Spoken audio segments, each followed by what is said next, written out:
नमस्कार, आप देख रहे हैं प्रदेश का नंबर 1 और सबसे भरोसेमंद news channel India news Haryana. मैं हूं आपके साथ अतुल प्रताप सिंह। हरियाणा कांग्रेस का संगठन भले ही ना बना हो, लेकिन जनता को रिझाने के लिए बयानबाजी फुल है। बड़े बड़े दावे और वादे भी हो रहे। 4 डिप्टी सीएम का फॉर्मूला भी बता दिया गया है पहले तो। वहीं अब सांसद दीपेंद्र हुड्डा का कहना है कि जिताऊ कैंडिडेट को ही मैदान में उतारेंगे, भले ही बड़ा फेरबदल क्यों ना करना पड़े। वहीं कांग्रेस के प्रदेश प्रभारी दीपक बावरिया इस महीने के आखिरी में ही संगठन की सूची जारी होने की उम्मीद जता रहे हैं। मेरा काम पूर्ण हो गया है और मैं इंतजार में हूं हमारे सेंट्रल लीडरशिप जो है वो फ्री हो जाए। मेरी परसों ही वेणुगोपाल जी से बात हुई है और उन्होंने कहा है कि वो राजस्थान में और उसके बाद तेलंगाना में व्यस्त हैं।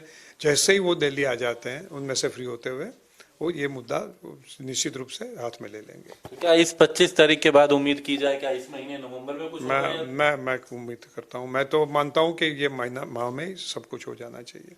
संगठन भी बन रहा था, क्या रहा उसका? बन रहा है हमारा। अच्छा, बन गया। बन रहा है हमारा संगठन। हमारा संगठन जिस स्पीड से हमें लाभदायक लगेगा उस स्पीड से बनाएंगे और जब हमें उचित लगेगा, जब हमारे फायदे में लगेगा, तब उसको घोषित करेंगे। कांग्रेस पार्टी सभी 90 की 90 विधानसभा क्षेत्रों में जीतने वाले प्रत्याशी, लोगों से फीडबैक लेकर, लोगों के सर्वे के आधार पर जीतने वाले प्रत्याशियों को मौका देगी।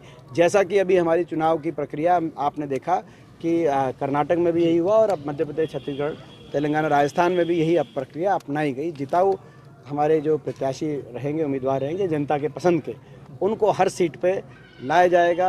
कहीं एक आधे पे आपकी पसंद के भी देख लेंगे, आपसे पूछ लेंगे। लोगों को गुमराह करना, धोखा देके वोटें लेना, ये कांग्रेस की संस्कृति में है और लोग अब इनके झांसों में आते नहीं हैं।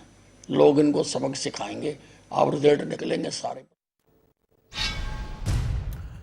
इधर सरकार को घेरने के लिए कांग्रेस की तरफ से बयानबाजी भी फुल है। दीपेंद्र हुड्डा के 9 साल के काम पर सवाल उठाने का जो मामला था वो भी अपने आप में चर्चा का विषय है कि कैबिनेट मंत्री मूलचंद शर्मा ने बेबाकी से लेकिन उस पर जवाब भी दिया है। IMT फरीदाबाद में भी नहीं आई। लचर कानून व्यवस्था आप स्थिति देखें, कहीं नशे का आलम फरीदाबाद में, कहीं अपराध का आलम। आज ये स्थिति आज फरीदाबाद के एक कॉलोनी के अंदर ये ग्रस्त हो चुकी है। आपके सामने आज आपके सामने है कि डंपिंग यार्ड, कूड़ा घर के कारण गंभीर बीमारियों का जन्म क्यों हो रहा है फरीदाबाद। आज आपके सामने हम सवाल पूछ रहे हैं कि मंझवाली पुल का क्या हुआ। हम सवाल मंझावली पुल का क्या हुआ, मंझावली पुल का क्या हुआ और कमर्शियल एरिया बनाने का क्या हुआ, ये हम सवाल पूछ रहे हैं। और किसानों को MSP का क्या हुआ और खाद DAP यूरिया का भी नहीं मिल रही का क्या हुआ। और प्रदूषण, ये हम सवाल पूछ रहे हैं कि भाई प्रदूषित शहर देश में 23 सबसे प्रदूषित शहरों में 9 हरियाणा के और फरीदाबाद सबसे प्रदूषित शहरों में बीच बीच में फरीदाबाद का नंबर आता है। ये ऐसा स्थिति क्यों आई, हम मांग करना चाहते हैं। प्रदूषण पे सरकार जो है 10 साल की सरकार ने क्यों असफल साबित हुई। हरियाणा में कांग्रेस पार्टी की सरकार बनेगी तो हम ये संकल्प लेते हैं कि हरियाणा को देश का सबसे प्रदूषण रहित वातावरण, पर्यावरण हरियाणा वासियों को और हमारी अगली पीढ़ी, छोटे छोटे बच्चों को देने का काम हम करेंगे। इसी चीज का आरोप लगाना और तय होना, निकला क्या? निकला क्या? ये तो कह दिया हुआ, पर उसकी जब इंक्वायरी हुई निकला क्या? आरोप तो किसी भी लगाते, आरोप तो उन लोगों पर लगे पड़े हैं। जब तक इंक्वायरी होके तय नहीं होती, जब तक आप किसी को नहीं कह सकते। एक दूसरा, आज फरीदाबाद के मुकाम का विकास देखिए। फरीदाबाद में आज रोड देखिए, लाइट देखिए, पानी देखिए, रेन्यूअल काम देखिए, ये सब शिक्षा के क्षेत्र में देखिए। और इनके समय पूछिए क्या हुआ है, और फरीदाबाद के लोग बता देंगे, और नहीं तो 24 में बता देंगे लोग। 24 में क्या हुआ और 19 में क्या हुआ, और 24 में लोग बताने जाने वाले हैं कि कितना फर्क होगा, क्या होगा फरीदाबाद, गुड़गांव, पलवल, ये सब अपने जिले में काम हुए। बहरहाल तो अब आरोप प्रत्यारोप का दौर जारी है, लेकिन उसमें सबसे बड़ा सवाल है कि संगठन आखिर कब बनेगा। क्योंकि दीपेंद्र हुड्डा कहते हैं कि स्पीड से बना देंगे, जब मन करेगा बना देंगे, जब सही लगेगा, हमें फायदा दिखेगा तब बना देंगे। तो फिर आखिर बावरिया क्या कह रहे हैं, वो क्यों उम्मीद जाहिर कर रहे हैं कि कब तक संगठन की सूची सामने आ जाएगी। हमारे साथ कुछ खास मेहमान हैं, उनसे मैं आपको तारुफ कराता हूं। चर्चा में आगे बढ़ते हैं। जवाहर यादव हैं, ओएसडी सीएम, हमारे साथ। बहुत स्वागत है जवाहर जी आपका। केवल ढींगरा हैं, कांग्रेस के प्रवक्ता, बहुत स्वागत है ढींगरा साहब आपका। विजेंद्र रेणु हैं, इनेलो के प्रवक्ता, बहुत स्वागत है रेणु साहब आपका। और अमित नेहरा जी, वरिष्ठ पत्रकार, हमारे साथ हैं, बहुत स्वागत है अमित जी आपका। सबसे पहले ढींगरा साहब, भाई वक्त कब आएगा? दीपेंद्र हुड्डा कह रहे हैं जब आएगा, जब हमें अच्छा लगेगा, फायदा लगेगा, तब हम कर लेंगे। और पत्रकारों तक को उन्होंने इनवाइट कर दिया है कि कुछ अपनी पसंद हो तो आप भी बता दीजिएगा, उनको भी हम दावेदार बना देंगे, उम्मीदवार बना देंगे। देखिए, जिस तरह से हाल किया है पूरे हरियाणा का, पहले तो मैं 2024 की बात कर लूं कि भी क्या रहेगा। उसमें कई मामले हुए, जाट रक्षण का मामला हुआ, रामपाल का हुआ, राम रहीम का हुआ। उस मामले में 100 से ज्यादा लोगों को पुलिस की गोली लगी और लोगों को और छाती और माथे पे गोलियां मारी गई। दूसरी तरफ किसानों के साथ क्या हुआ, 750 किसान बॉर्डरों पे शहीद हुए। और दिल्ली बॉर्डर के ऊपर जमीन हड़पने का जो केस बनाए, कानून चेंज किए थे, उसका क्या हुआ। हर वर्ग की पिटाई इन लोगों ने करी, चाहे वो किसान हो, कर्मचारी हो, एजुकेशन टीचर हो, लेक्चरर हो, आंगनवाड़ी हो, सरपंच हो, ट्रांसपोर्ट कर्मचारी हो, डॉक्टर हो, बॉश कर्मचारी, बच्चे हो। अतुल प्रताप जी, आपका क्वेश्चन क्या था? एक मिनट जवाहर जी बोलने दीजिए। बिजनेसमैन जो है वो जीएसटी के कारण पिटा। हरियाणा जो कर्जा है 4 लाख करोड़ से ज्यादा ले लिया, उसका क्या हुआ। 2 लाख कर्मचारियों के पद खाली हैं, उसका क्या हुआ। पेपर लीक की सरकार बनी रही, 30 से ज्यादा पेपर लीक हो गए, इसका क्या बना। अब आती है बात कि हम आएंगे तो क्या करेंगे, कांग्रेस आई तो क्या लागू करेंगे। हम ओपीएस लागू करेंगे आते ही, 6,000 रुपए बुजुर्ग पेंशन देंगे और सिलेंडर 500 रुपए करेंगे। 2 लाख पद जो खाली छोड़ दिए उनको भरने का काम करेंगे। क्रीमी लेयर को 10 लाख रुपया देने का काम करेंगे।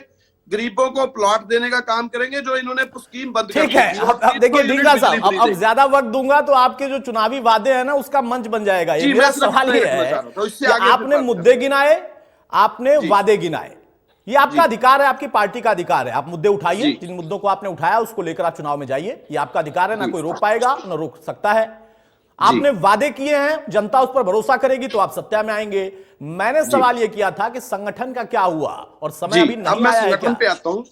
संगठन में हमारे 195 पीसीसी डेलीगेट इलेक्ट हो चुके हैं, नंबर 1। दूसरे हमारे डीसीसी के मेंबर बन चुके हैं। तीसरा हमारे ब्लॉक के मेंबर बन चुके हैं। उनमें से सिर्फ पदाधिकारियों की लिस्ट आनी बाकी रह गई, बाकी तो सब इलेक्शन हुआ था। इलेक्शन के अंदर हमारे मेंबर सब बन चुके हैं। आप मुझे ये बताएंगे कि बीजेपी के कितने मेंबर इलेक्ट हुए, प्रधान कभी इलेक्ट हुआ हो, कभी इनके कोई पदाधिकारी बने हो, कोई इलेक्टेड हो।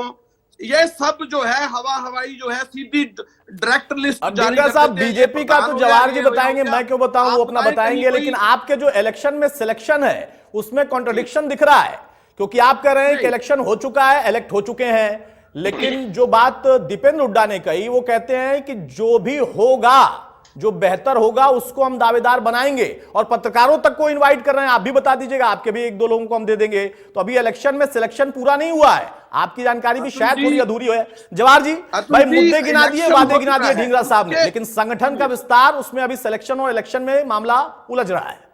नहीं अतुल जी, ऐसा है। जवाहर जी को बोल रहे हैं, जवाहर जी आप अपनी बात पदाधिकारी बन मेरा सिलेक्शन है, जो पदाधिकारी बनने हैं, मेरा नंबर हुए लोग हैं। ठीक है ढींगरा साहब, अपनी बात आपने रखी, फिर आऊंगा आपके पास। जवाहर जी को बोलने दीजिए। जी देखिए, ताज्जुब है, एक कांग्रेस के प्रवक्ता से आपने पूछा, आपका प्रश्न ये था कि भाई आपका संगठन कब बन रहा है, और दीपेंद्र हुड्डा ये कहते हैं हमारी मर्जी होगी तो बनाएंगे, हमें ठीक लगेगा तो बनाएंगे। कौन है दीपेंद्र हुड्डा? क्या दीपेंद्र हुड्डा अपमान कर रहे हैं एक दलित प्रदेश अध्यक्ष का, उदय भांजी का, जो उदय भांजी का विशेषाधिकार है। आज तक अरे सर, ऐसे नहीं कहा एमपी साहब आज। अरे भाई एक मिनट रुकिए, एक बार मेरी बात सुन लीजिए। ऐसा नहीं कहा, मैं सिर्फ इतना एक बार, अरे भाई रुकिए ना, हो गया आपका सुन लिया लोगों ने जो आपने कहा। अब मैं बोल लेता हूं, कांग्रेस की और खासकर हुड्डा परिवार की, मैं रिकॉर्ड पे कह रहा हूं, मानहानि का मुकदमा कर देना, मैं छूट देता हूं हुड्डा साहब को। इनकी आदत रही है एक दलित को प्रदेश अध्यक्ष बनवाना, उसके बाद उसको अपमानित करना। मैं नियम के अनुसार बताता हूं। अशोक तंवर के साथ क्या हुआ, एफआईआर तक हुई। अशोक तंवर जब भी मिलते हैं डिबेट में, आज भी वो अपनी पीड़ा व्यक्त करते हैं। कुमारी शैलजा कहती है मैं प्रदेश अध्यक्ष थी, भूपेंद्र सिंह हुड्डा झूठ बोल रहे हैं कि हमने इतने उप मुख्यमंत्री, क्योंकि उस समय मैं वर्तमान प्रदेश अध्यक्ष थी, मेरे समय में ऐसा कोई बयान नहीं दिया। इसका मतलब अगर भूपेंद्र सिंह हुड्डा जी ने ऐसा बयान दिया जिसके लिए अधिकृत प्रदेश अध्यक्ष थी कुमारी शैलजा, उन्होंने कुमारी शैलजा को अपमानित किया, अशोक तंवर के साथ तो मारपीट के उसको अपमानित किया। अब एक कांग्रेस की दृष्टि से मैं दीपेंद्र हुड्डा का पॉलिटिकल व्यक्ति होने के नाते सम्मान करता हूं, परंतु एक उनका सांसद वो ये कहते हैं कि हमें ठीक लगेगा बनाएंगे, हमें जब फायदा होगा तब बनाएंगे। पहली बार हो रहा है इतना बचकाना बयान एक सांसद दे रहा है जो ये कहता है कि संगठन में अगर हमें फायदा लगेगा तो हम संगठन का विस्तार करेंगे। सर, संगठन का विस्तार होना ही चाहिए। संगठन फायदे और नुकसान कब से होने लगा कि संगठन का विस्तार करके भी नुकसान हो सकता है। इसका उद्देश्य ये नहीं है कि इनका बयान बचकाना है, इसका उद्देश्य यह है कि एक दलित प्रदेश अध्यक्ष को यह बताना है कि उदय भांजी बना दिया चेहरा हो, बस निर्णय लेने वाला मैं और मेरा परिवार है। हम बताएंगे कि कब संगठन बनेगा नहीं बनेगा, हम बताएंगे लाभ हानि। एक पत्रकार की क्या भूमिका है किसी के प्रदेश पदाधिकारी में? वो कहते हैं पत्रकार भी ज्यादा अहमियत रखता है उदय भांजी से, उदय भांजी नहीं रखते। तो ये आज तक हुड्डा साहब के परिवार की आदत है कि कहीं अध्यक्ष को बता दो, एक मुखौटा खड़ा कर दो, वो भी दलित का, और उसके बाद उसको सरेआम अपमानित करो। और ये केवल दलितों का अपमानित नहीं करते, जब ये कहते हैं कि ब्राह्मण, बैकवर्ड, एससी, सामान्य में आते हैं, पंजाबी हो गया, ब्राह्मण हो गया, बनिया हो गया, राजपूत हो गया, सिख हो गया, मुस्लिम हो गया, ये केवल उप मुख्यमंत्री बन सकते हैं। तो इस परिवार की ये परंपरा रही है। और आज मैं इसे कांग्रेस नहीं कहूंगा, मैं कांग्रेस में ये आरोप नहीं लगाता, कांग्रेस को मैं एक राष्ट्रीय पार्टी मानता हूं, इसके नाते उस पार्टी का मैं सम्मान करता हूं। कांग्रेस को कब्जे में कर लिया एक परिवार ने, और इसके नाते वो परिवार कांग्रेस का भी अपमानित करता है, दलितों का भी अपमानित करता है, हम जैसे पिछड़ों का भी करता है। तो ये कांग्रेस की परंपरा, फिर भी ये इनका घर का मामला है। अगर उदय भांजी को ये पसंद आता है कि एक उनका सांसद उसका अपमान करता है, इसमें वो खुश है, और उदय भांजी अपने आप को दलित, अपने अपमान को दलित अपमान से नहीं जोड़ते, तो ये उदय भांजी का विशेषाधिकार है। नहीं, बिल्कुल सही बात है। देखिए जवाहर जी, उनके पार्टी का मामला है, बिल्कुल उनका अपना मामला है, लेकिन चूंकि पार्टी राजनीति करती है तो ये पब्लिक फोरम का मामला है, इसलिए हमें इस पर चर्चा करने का भी अधिकार है। ढींगरा साहब एक काउंटर करेंगे, उसके बाद मैं रेड्डू साहब के पास जाऊंगा। भाई, आप अपने लोगों के बयानों में ही घिर रहे हैं। कोई कह रहा है जब मन करेगा, भाई मन से पार्टी थोड़ा नहीं चलती है और संगठन थोड़ा नहीं बनता है, या फिर समय अभी नहीं आया है। तो एक तरफ बावरिया साहब ताबड़तोड़ मुलाकात कर रहे हैं, उदय भांजी कहते हैं कुछ, शैलजा कहती हैं कुछ, और जब अब बयान आता है दीपेंद्र हुड्डा का, तो वो जो कहते हैं वो बिल्कुल इतर है, सबसे अलग है। हमारे बन चुके हैं, उसी में पदाधिकारी बनने हैं, और वो हमने नहीं बनाने, एआईसीसी की तरफ से लिस्ट आनी है, और सारी लिस्टें ऑलरेडी एआईसीसी के पास पड़ी हैं। आपने बाबरिया जी का अरे ढींगरा साहब, मैं कहां कह रहा हूं कि आपको बनाना है, मुझे बनाना है। अगर एआईसीसी को ही बनाना है तो ये बात दीपेंद्र हुड्डा को नहीं पता है क्या? वहीं तो कह रहे हैं ना, जब मन करेगा बना लेंगे, जब समय आएगा तो बना लेंगे। बीजेपी के पेट में दर्द हो रहा है। अब बीजेपी दर्द किसी के पेट में नहीं हो रहा है, हम चर्चा कर रहे हैं। जवाहर जी ने तो कह दिया ना कि उस पार्टी का भी वो सम्मान करते हैं, बीजेपी का काम, आपके सांसद का भी सम्मान करते हैं। हम चर्चा कर रहे हैं पब्लिक फोरम पर। हम देखिए बहुत हेल्दी टॉप यहाँ पर रख रहे हैं। मेरा सवाल सिर्फ इतना है, ढींगरा साहब, मेरा सवाल सिर्फ इतना है, आप कहते हैं कि लिस्ट बन चुकी है, एआईसीसी को उसमें नाम देने हैं, मुझे तो पता नहीं बनना। क्या दीपेंद्र हुड्डा जो कि सांसद है उनको नहीं पता है? वो ऐसा बयान क्यों दे गए कि जब पत्रकार बताएंगे आप भी अपने एक दो नाम दे दीजिए, जब समय आएगा स्पीड से बना लेंगे? अभी समय नहीं आया क्या? एमपी साहब ने क्या कहा है? एमपी साहब ने कहा है जो एआईसीसी से लिस्टें आएगी, इसको तोड़ मरोड़ के पेश करना जैसे मर्जी कर ले, पर मैं आपको साहब अब देखिए, अब फिर से देखिए, एक तरफ पत्रकारों को इतना सम्मान दे रहे हैं, कह रहे हैं कि आप नाम बताइए, उनको लिस्ट में शामिल कर लेंगे, और फिर कह रहे हैं कि हम तोड़ मरोड़ कर पेश कर रहे हैं। जो बोला वही तो हमने दिखाया है। बहरहाल विजेंद्र रेड्डू साहब, केवल ढींगरा साहब ने देखिए आखिरी में मीडिया पर ही ये तोहमत लगा दिया, उन्होंने कह दिया कि भाई हमने बयान तोड़ मरोड़ कर पेश किया। भाई जो बोला हमने तो वही सुनाया ना, और मैं तो व्यक्तिगत तौर पर खुश हूं कि वो पत्रकारों को इतना अहमियत दे रहे हैं कि हाँ, उनसे अगर जो जनता से जुड़कर कोई मुद्दे आते हैं या किसी का नाम आता है तो उनको अहमियत वो पार्टी देगी। मैं तो व्यक्तिगत तौर पर इसकी तारीफ करता हूं। जो मेंबर्स हमारे इलेक्ट हो चुके हैं, ठीक है ढींगरा साहब, हो गया अपनी बारी में सर प्लीज। हाँ विजेंद्र रेड्डू। देखिए, मैं आपका क्वेश्चन बिल्कुल नहीं सुन पाया क्योंकि ढींगरा जी चुप और मुझे कुछ समझ में नहीं आया, लेकिन मैं ये कहना चाहूंगा आज जो मुझे लेकिन एक चीज समझ में नहीं आई, जब ढींगरा साहब बोल रहे थे तो आप हंसे क्यों थे? उनकी बातें आपको क्या नहीं, आप सहमत हैं उनसे? हाँ, लेकिन मैं बताता हूँ। मैं ये कहना चाहूंगा कि कांग्रेस को देख लिया था हरियाणा प्रदेश की जनता ने, और उससे तंग आकर के कहीं न कहीं हरियाणा प्रदेश की जनता ने भारतीय जनता पार्टी को लाने का मन बनाया था। अब 10 साल में भारतीय जनता पार्टी के भी जो नीति है और उनकी जो कार्यशैली है उसको हरियाणा प्रदेश ने अच्छे से देख लिया है। अब हरियाणा प्रदेश के जो हालात बने हुए हैं, उन हालातों में जैसे भ्रष्टाचार में नंबर 1 है। पहले आज हरियाणा प्रदेश में 50 गुना भ्रष्टाचार इस मौजूदा सरकार में बढ़ चुका है।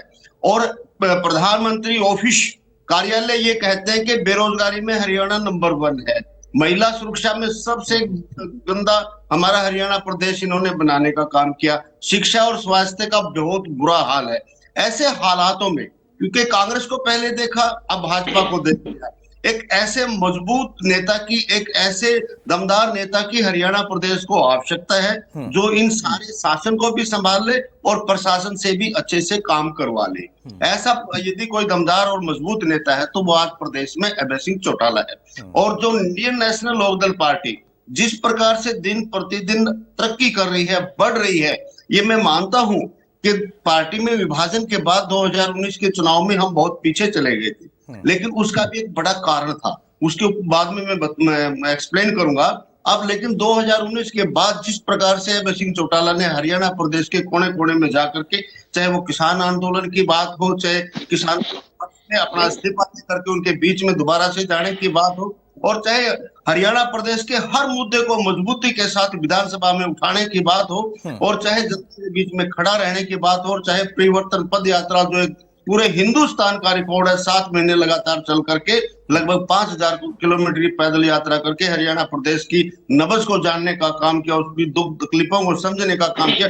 आज हरियाणा प्रदेश में अभय सिंह चौटाला जी एक मजबूत नेता के रूप में उभरे हैं, और कहीं ना कहीं मेरा मानना कि हरियाणा प्रदेश की जनता ने अब मन बना लिया है कि 2024 में अभय सिंह चौटाला को हरियाणा का मुख्यमंत्री बनाने का काम। रेणु साहब देखिए, व्यक्तिगत तौर पर आपके जो मन की बात है मैं उसका सम्मान करता हूं, लेकिन मैं तब तक नहीं मानता हूं ना जब तक परिणाम नहीं आते हो। चाहे जवाहर जी दावा करें, चाहे आप दावा करें, या फिर ढींगरा साहब दावा करें, हम पत्रकारों के साथ में एक ये दिक्कत रहती है कि हमें तब तक नहीं मानना चाहिए जब तक परिणाम ना आ जाए।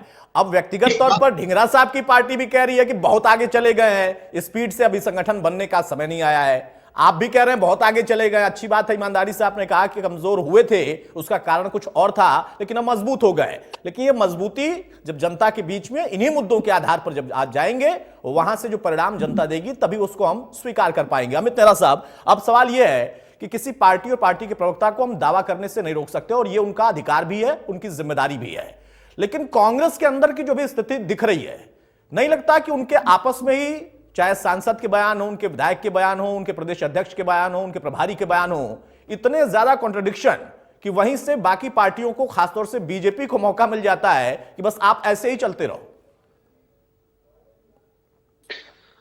देखिए अतुल, ये आपने जो कहा शुरू में वो बात सही है।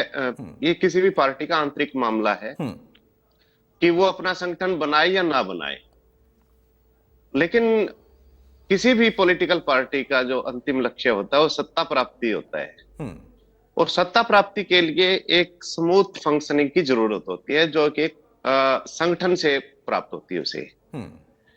बात अगर हरियाणा के संदर्भ में की जा रही है, मैं कांग्रेस की बात नहीं कर रहा हूं, पूरे हरियाणा की पॉलिटिकल पार्टीज की अभी तक की बात कर रहा हूं, तो देखिए इसमें कुल ये मान के चले कि कांग्रेस ने भी सरकार बनाई, यहाँ पे लोकदल ने भी सरकार बनाई, यहाँ पे हरियाणा विकास पार्टी ने भी सरकार बनाई, यहाँ पे इनेलो ने भी सरकार बनाई, और बीजेपी ने भी सरकार बनाई है। लेकिन मजे की बात यह है, गजब की बात यह है कि जब लोकदल ने सरकार बनाई थी 1977 में और 1987 में, तो चौधरी देवीलाल ने ही सरकार बनाई थी। वो उनका ना तो कोई पार्टी थी खुद की, ना कोई संगठन था। जब पार्टी नहीं थी तो संगठन तो होना ही कहां से। उसके बावजूद भी वो सरकार बनाने में कामयाब रहे 2 बार। हालांकि बाद में आके ओम प्रकाश चौटाला जी ने इनेलो बनाई, उसका एक संगठन बनाया, कैडर बनाया जी, एक शेप दी पॉलिटिकल पार्टी में। तो पहली बात तो ये हो जाती है कि बहुत जरूरी नहीं है कि आप सत्ता प्राप्ति के लिए या सीएम बनने के लिए, अपनी पार्टी को विजय श्री दिलाने के लिए अति आवश्यक है या मैंडेटरी है संगठन बनाना। हाँ, लेकिन मैंने पहले जो बात कही है कि स्मूथ फंक्शनिंग के लिए जरूरी होता है, और हर व्यक्ति को एक लालसा होती है, भाई मैं जिलाध्यक्ष बनूं, मैं ब्लॉक अध्यक्ष बनूं, तो उसकी भी संतुष्टि हो जाती है। और दूसरी बात यह है कि आम आदमी को पार्टी के पदाधिकारियों से मिलने में आसानी होती है। भाई आपको ये पता होता है इस जिले में ये मेन है, वो जरूरी होता है। अब देखिए कई बार क्या होता है कि हरियाणा में एक कहावत है, भाई जागू से लागू ज्यादा प्रभावी होता है। ये हरियाणवी कहावत है। भाई जागू होता है जागरूक, भाई जो जिसने संगठन बना रखा हो, सब कुछ कर रखा हो, पेपर पे सही हो। और लागू होता है जो लगा रहे, कंटिन्यूअस जो परिश्रम करता रहे। जैसे चौधरी देवीलाल लगे रहते थे कि भाई सरकार बदल दो, आंदोलन कर दिया, वो कर दिया। तो जो लेबोरियस होता है वो ज्यादा प्रभावी होता है। तो दोनों ही बात सही है। भाई संगठन भी जरूरी है, लेकिन संगठन के साथ साथ आप में लेबोरियस होना भी होना चाहिए। आप में एक कंटिन्यूटी होनी चाहिए संगठन के लिए। तो ये फिर वही बात आ जाती है, भाई आंतरिक विषय है कांग्रेस का, भाई संगठन बनाए ना बनाए, असंवैधानिक भी नहीं है। अगर संगठन ना बनाती है, पदाधिकारी अगर नियुक्त नहीं करती है, तो कोई चुनाव आयोग भी इस पे ऑब्जेक्शन नहीं उठाएगा। लेकिन ये है कि बनना तो चाहिए, क्योंकि हमें पता लगना चाहिए। पत्रकारों को चाहे टिकट दे या ना दे कांग्रेस, वो जो आज बात हुई है, लेकिन पत्रकारों को ये पता होना चाहिए, लेकिन पत्रकारों को ये जरूर पता होना चाहिए कि उसके जिले का जिलाध्यक्ष कौन है।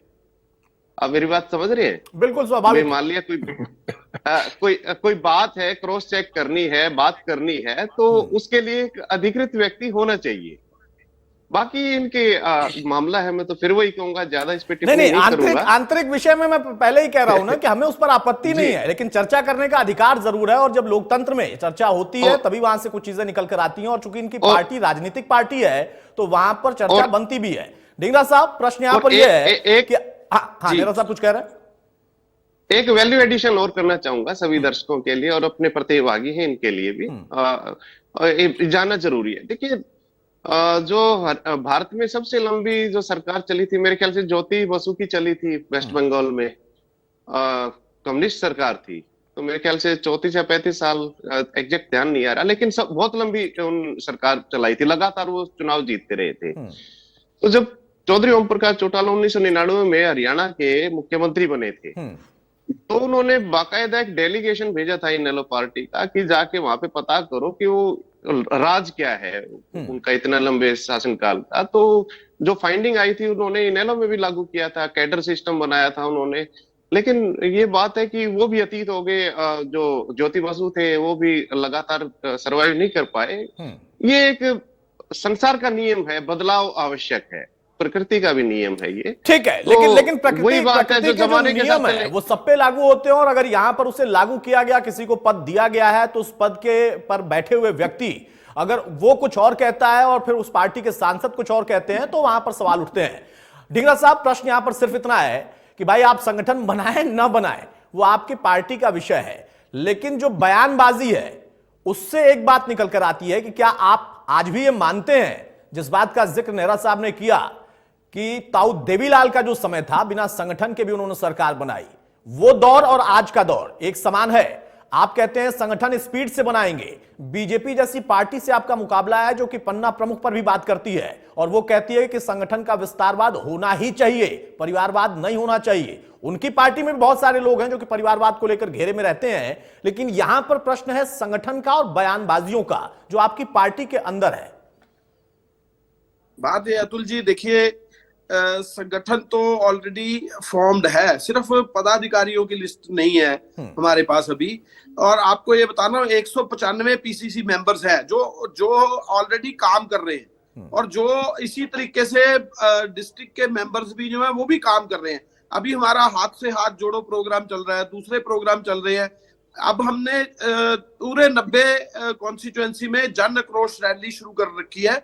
उसकी स्टार्ट, पहली रैली हमारी जो है रदौर के अंदर हो चुकी है। अब बाकी की 3-4 रैलियां अभी प्रस्तावित हो गई हैं, उनकी डेटें फिक्स हो गई हैं, मैं आपको बता दूंगा। लेकिन मैं आपको बता रहा हूँ 90 की 90 कॉन्स्टिट्यूएंसियों में कांग्रेस जा रही है और सभी कॉन्स्टिट्यूएंसियों में रैली होगी और जन आक्रोश के नाम से रैली होगी। और जो पहली रैली हुई है रदौर के अंदर, इतनी हजूम से लोग वहां पे आए थे, अगर आप चेक कीजिएगा तो आपको पता लग जाएगा कि लोग किस तरीके से कांग्रेस की तरफ अब देख रहे हैं। क्योंकि जो 9 साल का बीजेपी का शासन था, इन लोगों ने कितनी पिटाई जो है हर वर्ग की है, उसका जो परिणाम है वो कांग्रेस को मिलने जा रहा है। और ये जा रहे हैं, कांग्रेस आ रही है, ये मैं आपको कह सकता हूं अभी आज ही। लेकिन अभी 1 साल पड़ा है कांग्रेस को विधानसभा के इलेक्शन में, और जहां तक लोकसभा की बात है उसमें भी आपको परिणाम दिखेगा जब हमारी लोकसभा की सीटें बहुत मात्रा में आ जाएंगी। अभी मैं उसका आकलन ये नहीं करता कि कितनी आएंगी, पर मैं आपको ये कहता हूं हम 75 पार के झूठे नारे नहीं करते कि 40 रह जाए बाद में। हम आपको ये कहना चाहते हैं कि आपको ये नंबर से पता लग जाएगा कि कांग्रेस की अगली सरकार आ रही है जब लोकसभा का चुनाव जो है, लोकसभा की सीटें आ जाएंगी। दूसरी बात ये भी है, जहां तक संगठन की बात है वो भी लोकसभा से पहले पहले बनेगा, ये भी मैं आपको दावे से कह सकता हूं। 25 नवंबर के बाद बाबरिया जी ने भी ये बात कही कि उसके बाद संगठन आ जाएगा। ये इनके मुंह की बात बंद हो जाएगी जो बीजेपी बार बार कहती है। नहीं, बीजेपी क्या कहती है वो महत्वपूर्ण उतना नहीं है, आपकी पार्टी के सांसद क्या कहते हैं वो महत्वपूर्ण है ना। हम चर्चा उस पर कर रहे हैं। बीजेपी तो आपकी राजनीतिक प्रतिनिधि पार्टी है, तो वो तो कुछ भी कहेगी, वो तो आप पर आरोप लगाएगी कि आप भी आरोप लगाते हैं। सवाल इस बात का है ना कि आप लोगों ने डेट फिक्स कर रखी है, लिस्ट बना रखी है, लेकिन उसके बाद भी लिस्ट बाहर नहीं आ रही है, बयान बाहर आ रहे हैं। जवाहर यादव साहब, अब देखिए उनकी पार्टी का अपना मामला तो है, लेकिन उनका ये दावा है कि 25 नवंबर के बाद या फिर उससे और बाद या फिर लोकसभा के चुनाव के नजदीक आते आते संगठन का जो स्वरूप होगा वो सबके सामने होगा। मुद्दे उनके पास इतने हैं कि उनको यह पता है कि सरकार उनकी आ रही है। सर अतुल प्रताप जी, आज के डिबेट का विषय ये था कि कांग्रेस के एक सांसद ने बयान दिया, उस बयान पर चर्चा के लिए हम सब आमंत्रित किए थे। अब पता नहीं क्यों मेरे इनेलो के मित्र कांग्रेस के साथ खड़े हो गए, उन्होंने उस पर एक टिप्पणी नहीं की, वो भेजी का महिमा मंडित करने लगे। कोई बात नहीं, मुझे उसमें आपत्ति नहीं है, उनकी दायित्व भी बनता है, उनका दायित्व भी बनता है। परंतु आज विषय क्या है, आज हम किस चीज पर बैठे हैं? आप कल मुझे डिबेट पे बुला लीजिए, उसमें रहिए कि आने वाली सरकार कौन होगी, उस पर चर्चा कर लेंगे। आज चर्चा ये है कि जो चीज केवल ढींगरा को समझ में आ रही है, जो बावरिया जी को समझ में आ रही है, तो एक व्यक्ति इतना बड़ा कैसे हो गया किसी भी पार्टी में कि वो जो ये कह रहा है कि भाई बनाएंगे नहीं बनाएंगे हम देखेंगे, हमें फायदा होगा तो बनाएंगे, नहीं तो नहीं बनाएंगे। दूसरी तरफ केवल ढींगरा जी कह रहे हैं इसी डेट तक बना देंगे। इन्होंने तो यहां तक भी कह दिया कि जी वो लिस्ट फाइनल है, डेलीगेट्स क्या हो गए, उनमें से पदाधिकारी बनने हैं। इनको ये समझ है कि डेलीगेट्स में से पदाधिकारी बनने हैं, परंतु जो मेरे छोटे भाई जो आलू और लौकी में अंतर नहीं कर पाते, वो ये कह रहे हैं कि मैं पत्रकार को भी बना दूंगा। क्या पत्रकार डेलीगेट उनके आगे है क्या? हमारा काम क्या है? अरे एक मिनट सर, एक मिनट अतुल जी, एक मिनट, केवल जी एक मिनट। एक व्यक्ति ये कह रहे हैं कि डेलीगेट्स में बनेंगे और दीपेंद्र हुड्डा जी कहते हैं कि मैं पत्रकारों को भी नाम दे दो। मैं कि दीपेंद्र हुड्डा ने अनजाने में दे दिया या बचकाने में दे दिया, ये जानबूझकर दिया हुआ बयान है कि हर हालत में पहले कुमारी सैलजा, उसके बाद अशोक तंवर और अब को हम प्रदेश अध्यक्ष बनाते हैं, वो हमारी जेब से जला भी बाहर निकलेगा, उसको हम कदम कदम पे अपमानित करेंगे। तो ये एक मानसिकता है, इस मानसिकता से हरियाणा तरस रहा है। और जिस परिवार का मैं बताता हूं आज तक, क्योंकि कांग्रेस को इन्होंने अपना जेबी ऑर्गेनाइजेशन बना रखा है, और ये मेरे वक्तव्य नहीं है, ये उनके उस समय के वर्तमान प्रदेश अध्यक्ष को दिए गए बयान है। उसमें मैं कोट करके कह रहा हूं, कुमारी सैलजा का नाम ले रहा हूं, अशोक तंवर जी का ले रहा हूं, इसलिए ये मेरा मत नहीं है। आज तक क्या किया हुड्डा साहब ने? भजनलाल जी के नाम पे सरकार आई, इनके केंद्रीय नेतृत्व ने लिया कि भाई भजनलाल जी की जगह भूपेंद्र सिंह हुड्डा जी बनेंगे, इनके पार्टी का निर्णय, हम उसका स्वागत करते हैं। उसके बाद जब जब हुड्डा जी के नेतृत्व में चुनाव लड़ा गया, तो कब इनको अपने उससे बहुमत आया, कब भूपेंद्र सिंह हुड्डा जी बहुमत के कान कांग्रेस को ले आए। तो आज कुल मिला के कांग्रेस के लिए तो मैं कहता हूं, वो एक शेर है ना, हर साग पे उल्लू बैठा है, अंजाम गुलिस्ता क्या होगा।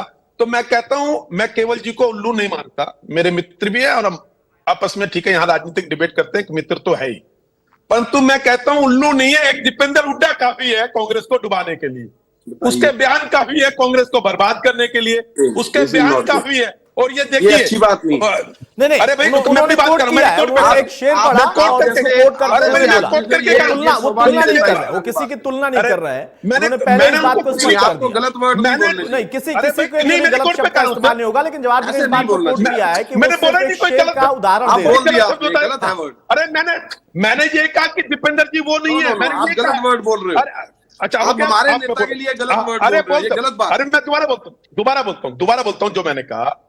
मैंने आपको एक शेर बताया और ये कहा कि दीपेंद्र हुड्डा जी फिर वही नहीं है। बात, आपने और कभी उल्लू अरे बोल सुन रहे हो, लीजिए कभी भाई, कुछ बोल रहे हो, कभी अरे भाई नेता सुन को बोल लीजिए, रहे हो, ऐसे क्या देखिए, है? नहीं, हंस रहे देखिए, हैं ना? अपमानजनक आप शब्द हंस रहे किसी हैं, के लिए नहीं होगा और बोलने बहुत की सभ्य सम्मानित भाषा नेता है बोलते और हो। जवाहर यादव ने अरे उनके ये लिए बोलने बोला नहीं भी देंगे आप। कि वो हाँ, भाई की सुनिए, तरह है, सुनिए। उनका सम्मान भी करते हैं, अरे- लेकिन एक शेर शायरी जो होती है नहीं, अतुल जी, आमतौर मैंने पर वो भी नहीं चर्चा कहा। में उसको कोट मैंने किया अतुल जी ये जाता भी नहीं है, कहा। गलत इंटेंशन से उसको कोट कोई ना करे। जवाहर जी ने इस बात को स्पष्ट कर दिया है। अतुल जी, मैंने ये भी कहा कि ये कांग्रेस के लिए नहीं है, मैं ये भी कह रहा हूं। और मैंने कहा ये केवल ढींगरा जी के लिए भी ठीक नहीं, है, ठीक है, दीपेंद्र आप जी के लिए भी नहीं आपने है। उस चीज को हाँ, पहले मैं ही ये डिफाइन कह कर रहा दिया है, अच्छी बात है। हाँ। रेणु साहब, मैं- बहुत जल्दी से मैं- फाइनल कमेंट आपका एक मिनट, चाहूंगा। एक लाइन, प्रश्न यहाँ एक पर लाइन, सिर्फ एक इतना लाइन। रह गया है, अतुल जी, एक लाइन, बहुत अतुल जी, संक्षेप एक में, लाइन, जवाहर भाई, अतुल बहुत जी, संक्षेप हाँ। में। मैं कहता हूं कांग्रेस में कोई उल्लू नहीं है, परंतु एक दीपेंद्र हुड्डा ही काफी है कांग्रेस फिर वही बात बोल रहे हो आप। अपने बयानों से। मैं ये कह रहा हूं, मैं फिर ऑब्जेक्ट कर रहा हूँ अरे आपको, ये गलत वर्ड आप यूज कर जो रहे हैं फिर प्रदेश दोबारा। अध्यक्ष को अपमानित करेगा, आपको ये गलत बात जो अपने आप वापस को लेनी प्रदेश चाहिए और आप अध्यक्ष फिर को दोबारा बोल रहे हो। अरे मतलब आप चाहते हो देवानुत्पानित आप करते गलत रहे? ठीक है, अब नहीं, वो विषय देखिए, वो अलग है। मैं बार बार कहता हूँ, खासतौर से मेरे साथ चर्चा में इन तमाम शब्दों का इस्तेमाल नहीं करें तो ज्यादा बेहतर है। बहरहाल विजेंद्र रेड्डी साहब, भाई आपने भी मुद्दे गिनाए, ढींगरा साहब ने भी मुद्दे गिनाए। मुझे लगता है कि मुद्दे से जवाहर यादव को, उनकी सरकार को परहेज नहीं है। वो कहते हैं कि जब आप मुद्दों वाले डिबेट में आएंगे तो उसका जवाब देंगे, लेकिन आज चूंकि संगठन की बात थी, ढींगरा साहब का कहना है कि उनका संगठन तैयार है, घोषणा बाकी है। बीजेपी का संगठन लगातार बढ़ता रहता है, ये सबको पता है। आपने भी संगठन को फिर से तैयार किया है, खड़ा किया है। संगठन की मजबूती में आप कांग्रेस से आगे हैं, बराबर हैं या पीछे हैं? संगठन की मजबूती में हम कांग्रेस से भी आगे हैं, हम बीजेपी से भी आगे हैं, हर उस राजनीतिक दल से आगे है जो हरियाणा प्रदेश में अपनी राजनीति करता है। नेशनल लोकदल पार्टी के सुप्रीमो चौधरी ओम प्रकाश चौटाला का पूरे हिंदुस्तान में संगठनकर्ता के नाम रूप में नाम है कि वो सबसे अच्छे संगठन करता है और हमारा संगठन बिल्कुल मजबूती के साथ खड़ा है। युद्ध में जाने के लिए हम तैयार हैं। दूसरी बात, अभी केवल जी कह रहे थे कि कांग्रेस आ रही है, तो मैं ये पूछना चाहता हूं कि अगर कांग्रेस आ रही है 2024 में, तो भूपेंद्र हुड्डा कहां जाएंगे फिर? क्योंकि भूपेंद्र हुड्डा नॉट हरियाणा कांग्रेस, भूपेंद्र हुड्डा नॉट कांग्रेस, भूपेंद्र हुड्डा कांग्रेस, भूपेंद्र हुड्डा राजनीतिक क्षेत्रीय राजनीतिक से पार्टी बन चुकी है। जिस प्रकार से चाहे वो अपने विवेक बंसल जी हो, चाहे शक्ति सिंह गोहिल जी हो और चाहे अभी बाबरिया जी हो, जिस प्रकार से सभी प्रभारियों को माननीय हमारे पूर्व मुख्यमंत्री जी ने इग्नोर करने का काम किया है और उनसे अलग चल करके कार्य करने का कांग्रेस है। केवल भाई कांग्रेस नहीं है, हुड्डा आएगा या कांग्रेस आएगी? आपका अपना ऑल इंडिया कांग्रेस कमेटी ने आपका सीएलपी लीडर किसको बनाया, बताइए आप। अलग है, कांग्रेस अलग लड़ेगी, भूपेंद्र हुड्डा अलग लड़ेंगे। और माननीय सीएलपी लीडर है, 10 साल मुख्यमंत्री रहे। प्रदेश में नाम नहीं रहने वाला है। और जिस पर बिजली मंत्री रणजीत सिंह ने एक बयान दिया था, आप उसके ऊपर गौर करने का काम करें। हुड्डा साहब 10 साल मुख्यमंत्री रहे हैं, सीएलपी लीडर है, आप कैसे कह सकते हैं? एआईसीसी ने बनाया। हमारी सरकार बनवाने वाला दुष्यंत चौटाला है और 2024 के लिए हमारा दूसरा दुष्यंत चौटाला भूपेंद्र सिंह हुड्डा होगा। उसकी 5-10 सीटें आएंगी और वो हमारा समर्थन करेगा। ठीक, अभी ये भी भविष्य बताएगा भाई कि दूसरा कोई कैंडिडेट तैयार हो गया है, दूसरा नाम तैयार हो गया है, सरकार तो फिर उन्हीं की बन जाएगी ना, जवाहर जी खुश हो जाएंगे। बहरहाल नेहरा साहब, बहुत संक्षेप में, सिर्फ समय नहीं है, जो आंतरिक विषय उस पर हमने जो चर्चा की उसमें अभी तक क्लियरिटी नहीं है, और क्लियरिटी ना भी हो तो भी बहुत ज्यादा उससे कुछ नहीं होगा। लेकिन जो बयानबाजी है वो चाहे इनेलो हो या सत्ता में बैठी पार्टियां हो, उनको मौका दे देती हैं कि इनकी कमजोरी, इनकी बयानबाजी ये दोनों जाहिर करती हैं कि सब एक साथ नहीं है। ये तो डिपेंड करता है कि कौन पार्टी किस बयान को कैसे उठाती है। वही बात आ जाती है, भाई अपनी अपनी स्ट्रेटजी है। तो कांग्रेस की अगर स्ट्रेटजी मजबूत हो तो कांग्रेस भी दूसरी पार्टियों की कमजोरी का फायदा उठा के उन पर टूट सकती है। लेकिन बात वही है कि अभी संगठन नहीं है। तो कांग्रेस थोड़ा सा इस रेस में पीछे नजर आ रही है। ये बात कहने में कोई गुरेज नहीं है। फिर जब संगठन होगा तो वो भी अपने अस्त्र शस्त्र से लैस होगी, हमें मजा आएगा, मीडिया कर्मियों को मजा आएगा। जो दोनों सेनाएं, तीनों सेनाएं आमने सामने खड़ी होंगी तो हम भी देखेंगे भी किसमें कितना दम है, तो देखना भी चाहिए। जी अतुल। चलिए, बहुत शुक्रिया जवाहर जी आपका, रेणु साहब आपका, ढींगरा साहब आपका और अमित नेहरा जी आपका। तो मौजूदा दौर में सबसे बड़ा सवाल यही है कि संगठन का विस्तार होना जरूरी है किसी भी पार्टी के लिए, लेकिन संगठन की जो रूपरेखा तैयार होती है, वो नाम जब सामने आते हैं तो उससे क्लियर मैसेज भी जाता है कि कौन किसका है या फिर ऊपर से तय होकर आया है।